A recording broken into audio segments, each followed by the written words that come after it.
Hello and welcome to the IELTS listening test. Let's start with one of the best practice for improving listening skills.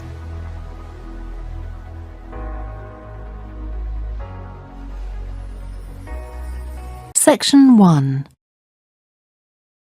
First, you have some time to look at questions 1 to 7.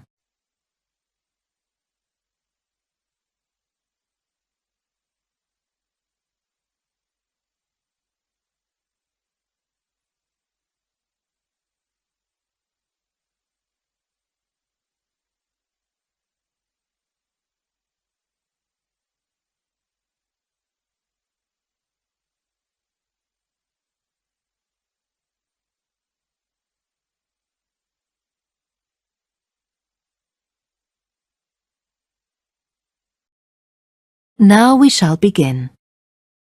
You should answer the questions as you listen because you will not hear the recording a second time. Listen carefully and answer questions 1 to 7. Good morning. This morning we are continuing our look at Australia and its natural problems. Actually, dryness, or aridity, as it is generally called by geographers, is probably the most challenging of Australia's natural problems. And so it's very important in this course for you to have a good understanding of the subject. For Australia, water is a precious resource, and its wise management is of the greatest importance. As I've said, Australia is a dry continent, second only to Antarctica in its lack of rainfall. Long hours of hot sunshine and searing winds give Australia an extremely high rate of evaporation, far more than in most other countries. It's estimated that approximately 87% of Australia's rainfall is lost through evaporation, compared with just over 60% in Europe and Africa, and 48% in North America. You generally think of Africa as being a very hot and dry place, but it's not in comparison with Australia. In many parts of Australia, standing water, that is, dams, puddles and so forth, dry up rapidly, and some rainfall barely penetrates the soil. The reason for this is that the moisture is absorbed by thirsty plants. Some parts of Australia are dry because rainwater seeps quickly through sandy soils and into the rock below. In parts of Australia, this water, which seeps through the sandy soil, collects underground to form underground lakes. Water from these subterranean lakes can be pumped to the surface and tapped, and so used for various purposes above the ground. In fact, extensive underground water resources are available over more than half of Australia's land area. But most of the water is too salty to be used for human consumption or for the irrigation of crops. However, most inland farmers do rely on this water for watering their animals and, where possible, to a lesser extent, for irrigation. Underground water can flow very large distances and can be kept in underground reservoirs for a very long time. Water from these underground reservoirs bubbles to the surface as springs in some parts of the country, and these rare sources of permanent water were vital to early explorers of inland Australia and to other pioneers last century who used the springs for survival. But in many places, levels have fallen drastically through continuous use over the years. This has necessitated the pumping of the water to the surface. Remarkably, underground water sources in Australia supply about 18% of total water consumption. So you can see it's quite an important source of water in this dry land. Before you hear the rest of the conversation, you have some time to look at questions 8 to 10.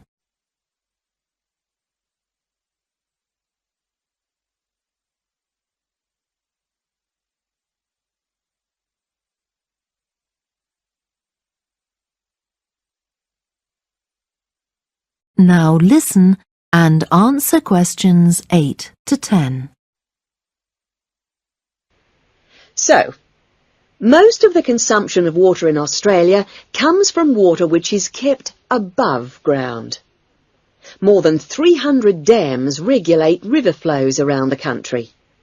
The dams store water for a variety of functions. The rural irrigation of crops, without which many productive areas of the country would not be able to be farmed. The regulation of flooding, a serious problem which will be dealt with later in the course. And last but not least, the harnessing of the force of gravity for the generation of electricity. That is all we have time for this morning, but you'll be able to do further study on this important area in the library. I have a handout here with references on the subject, so if you're interested, please come up to the desk and take a copy. Next week's lecture is a case study of an outback farm, and it'll be going into detail about some of the problems we've discussed here. That is the end of section 1. You now have half a minute to check your answers.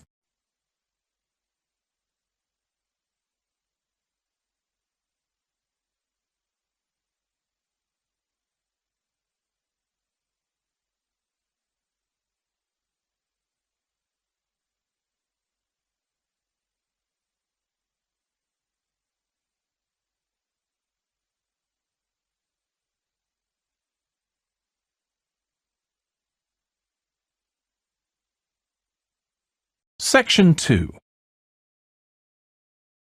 First, you have some time to look at questions 11 to 15.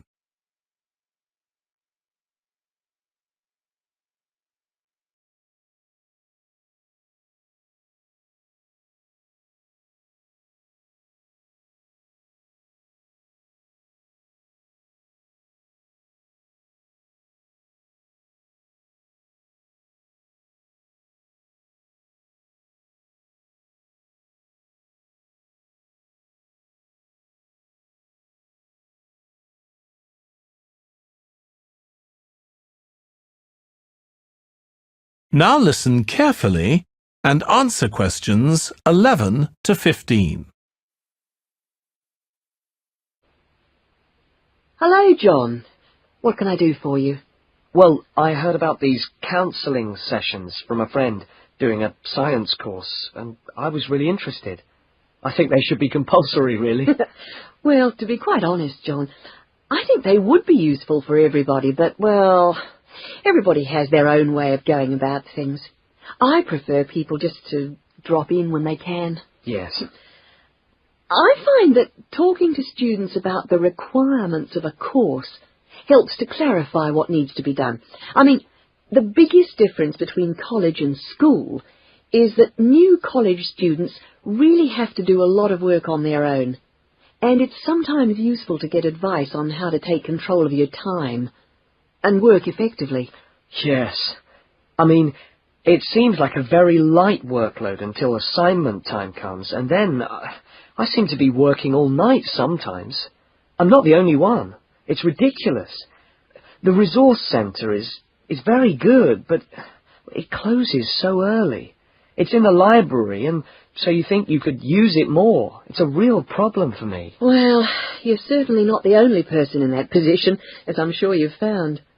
It really comes down to using every available hour in a systematic way. If you do this with a plan, then you'll find that you still have time for yourself and your hobbies as well. Yeah. I've heard from Thomas that you made him a sort of plan like this, and he's going away for the weekend with all his work handed in, whereas I haven't even started.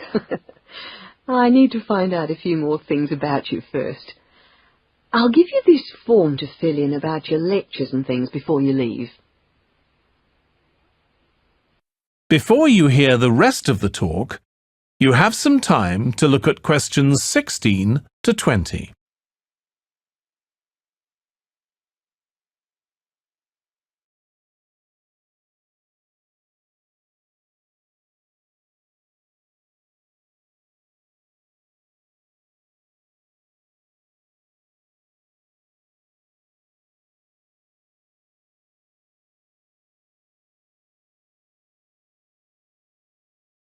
Now listen and answer questions 16 to 20. If your lecturers are unavailable, you can always come and see me in my office. I'm available on Wednesday and Thursday mornings and on Friday afternoons. Outside these hours, perhaps you could ring the secretary and make an appointment. Now, you'll note that all of the subjects which you undertake in the first year are composed of lectures and tutorials. A lecture is about an hour long and a tutorial usually runs for about 2 hours. A lecture is rather like what I'm doing now, where one person will talk to all of you together on a subject. Now, we do ask you to try to attend the lectures. A tutorial is perhaps where most of the learning occurs at a university. You will be divided into groups of between 12 and 15 students, and each week one of you will have to present a piece of work to the group as a whole, and then the group will discuss what you've said. It's this discussion, this exchange of ideas, which really constitutes the basis of university learning, in my view. Listening to lectures in many ways is just giving you information that you could access for yourself in the library. But the discussion at the tutorial is very important. This doesn't mean that you shouldn't go to the lectures, though. Other factors to be particularly concerned about are the structure of essays and delivery of written material. And in particular, I would like to mention the question of plagiarism. Plagiarism is taking other people's work without acknowledging it. That is, without saying where it comes from. Now, of course, all essays are based on research done by other people, but you must remember to attribute the work to the original writer. And while it's a good idea to work with other people, don't hand in work which is exactly the same as your friend's work, because we will notice. If you don't acknowledge the source of your information, then you run the risk of failing the subject, or in very serious cases, you might be denied entry to the university. Last but not least, stay in touch with us. If things are getting you down, don't go and hide. Come and talk to us about it. That's what we're here for. Right. Thank you very much for coming along today.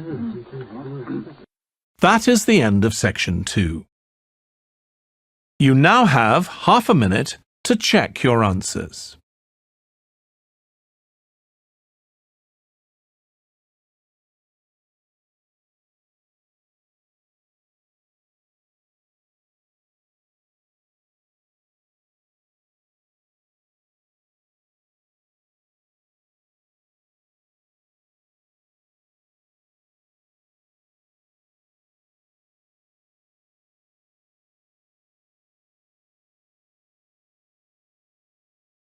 Now turn to section 3.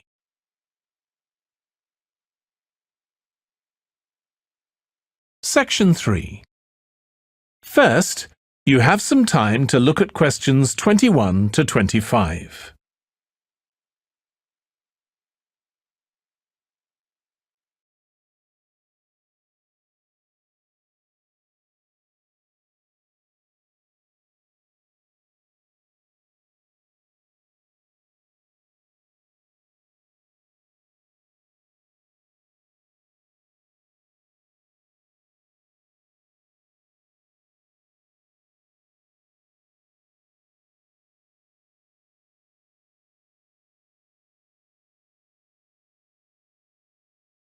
Now listen carefully and answer questions 21 to 25.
Before you hear the rest of the discussion, you have some time to look at questions 26 to 30.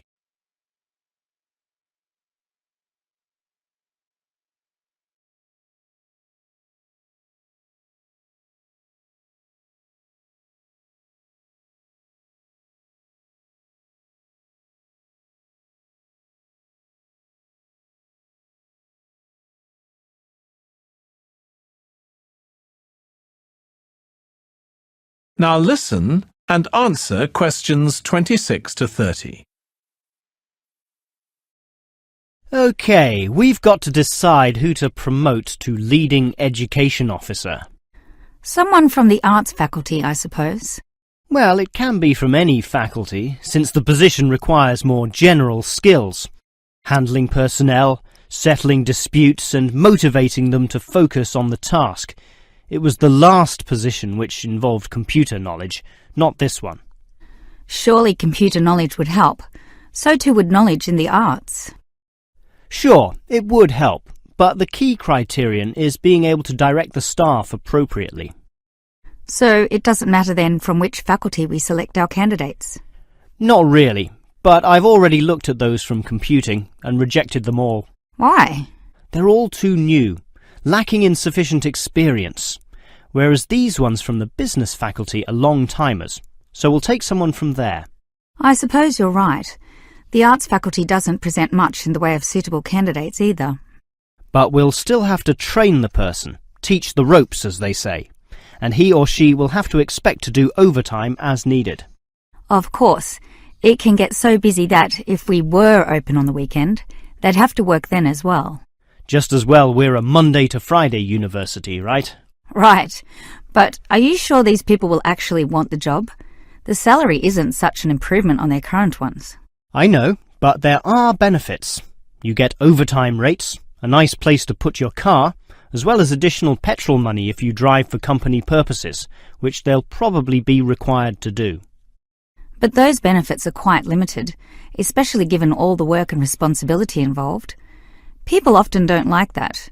They prefer the creative freedom of less senior teaching positions. Yeah, I know.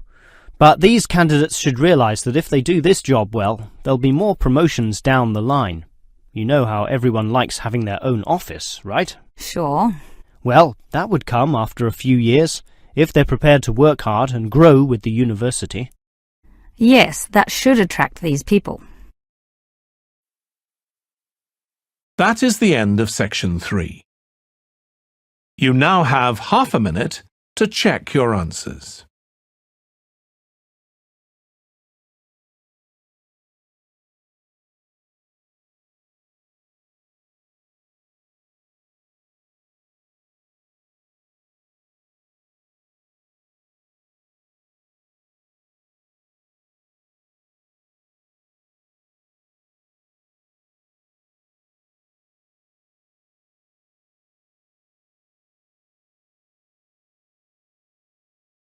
Now turn to section 4.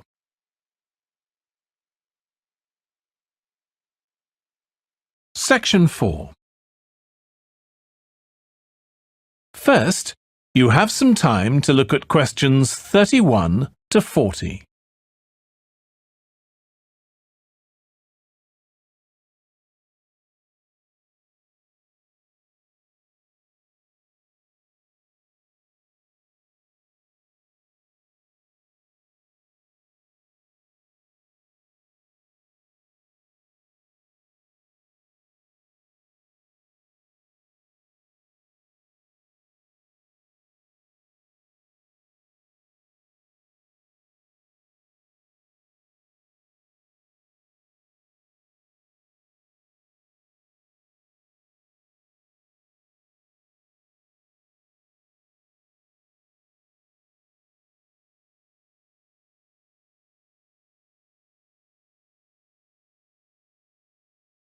Now listen carefully and answer questions 31 to 40.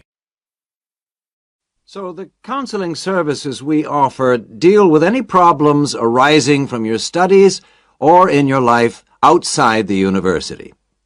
Let's take academic counseling. If you're confused about subjects or how to combine them in your degree, then we can advise you and discuss the career you are aiming for so that you can see it all in context. We can also chase up your tutor if you're not getting proper feedback on how you are getting on in your subject. Besides help with academic problems, you may also need personal counseling. If you think you're already under stress, well, just wait till classes begin next week. You'll have to start adjusting to teaching and learning methods that may be unfamiliar to you, as well as the mounting pressure as the deadline for that first assignment creeps up on you. And, of course, you have to cope with all this without your usual social network. You know, the social contacts, family and friends you could normally rely on for help. All of this causes anxiety. Studying overseas can trigger a personal crisis. You may have left a lot of what you might call unfinished business back in your own country. Or you may have interrupted personal relationships or even sometimes have broken them off to come overseas. And so the student often feels lonely, unhappy, unmotivated, and unable to concentrate on studying. Or there may be other things bothering you. Our resident chaplain can offer you spiritual guidance if that's what you want, or we can put you in touch with community groups that can provide you with social contacts and friendship. What about exam stress? It affects nearly everyone to some extent, but especially overseas students like yourselves. There may be a huge amount of family pressure on you to succeed, and if you fail a subject or drop out of a course because it's too difficult, then your self-esteem can suffer. But it's not the end of the world if you don't pass an exam. I had to resit first-year anthropology, so I can certainly offer you a sympathetic ear. Anyway, exam failure can lead to worrying changes in the way you normally behave. You may also be off your food, or you may have dietary problems because the local food is not to your liking and upsets you, and this can affect your health and studies. Glenda Roberts is our dietitian in the health service, and we can put you on to her.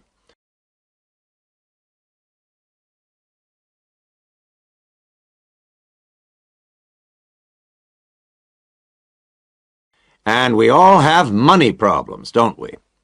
But remember, full-time students can get a low-interest loan of up to $600 to buy books and for similar study-related expenses. That's right. And you can get double that amount if you can't afford an item of equipment you need for your course, a musical instrument, for example. And it doesn't stop there. When you move into a flat, starting up expenses, including furniture for it, can be covered by a loan through the welfare service. See Jill Freeman for details. Can we help you?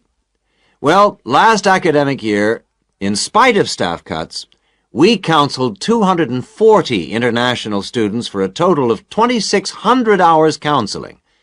And finally, we won all but just one of the 12 appeals that we launched on behalf of students. Not too bad for an understaffed service, don't you think? That's all from me. Thank you. That is the end of section 4. You now have half a minute to check your answers.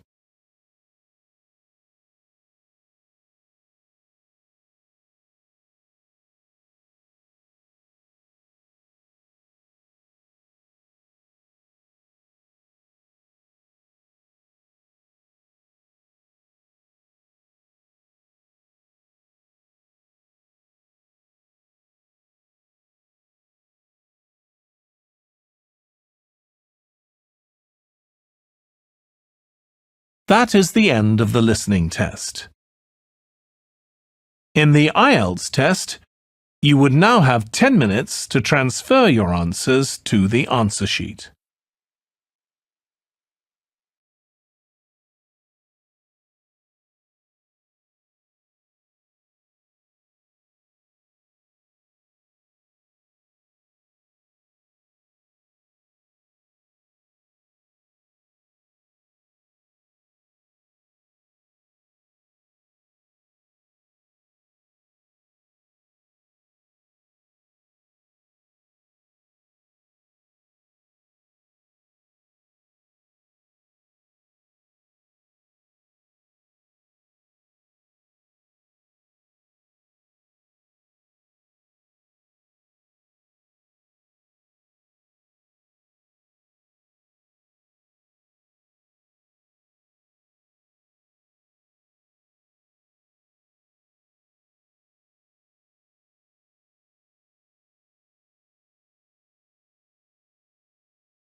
Dear viewers, thank you for taking this listening test. Please let me know about your score in the comments section below. Keep on practicing. It's the only way to be successful. We are planning to upload more IELTS helpful videos. Please subscribe to our channel, IELTS Listening. Thank you.